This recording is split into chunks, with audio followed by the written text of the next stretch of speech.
Hello po guys. So ito po guys yung punong kahoy na to guys ay dito po na kinakita yung babae nakatayo dyan sa puno ng kahoy. So habang kami naglalakad sa dito sa gitna ng kahoy guys. So guys, yung panahon na to guys ay maliit pa to yung kahoy na to. So maliit pa ako noon, lumalakad ako dun sa na may ay dumadaan kami dun sa gitna dito ko guys nakita yung babae na nakatayo. Dito po mismo nakita natin yung babae na nakatayo. Maputi yung damit niya. Tapos hindi ko po maanigan yung mukha niya at saka yung kamay niya. So ito po guys no, unang panahon ay maliit pa ito. So ito ay nadaanan na po ito ng bagyong Yolanda. So hanggang ngayon nandito pa rin yan ng puno na to. So ang tawag pala nito ng puno ito ay mayapi. Yun po.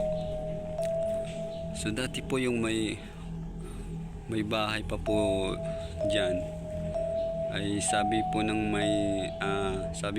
may-ari ng bahay ay may sumisit-sit daw sa kanila noon, pero hindi nila nakita kung sino. So may kakaiba ito guys, puno na ito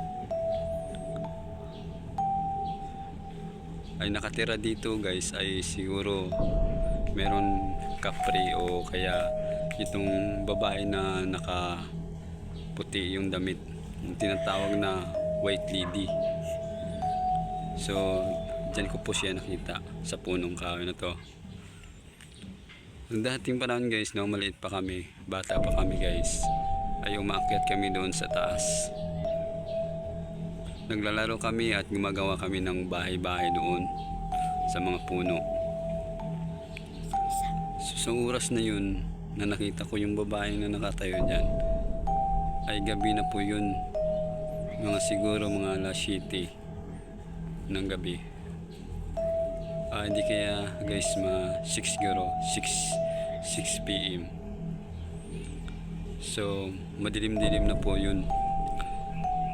So dati guys, itong area na to ay malaking pispan ito dito na area.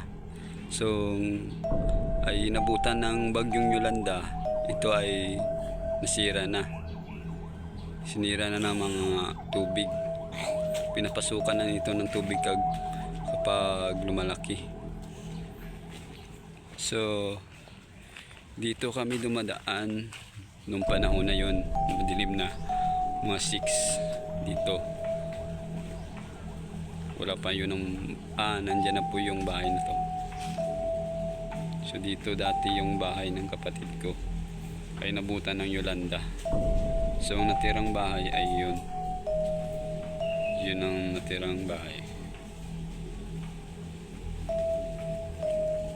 So dito kami naglalakad guys. Ay, nagali na bin.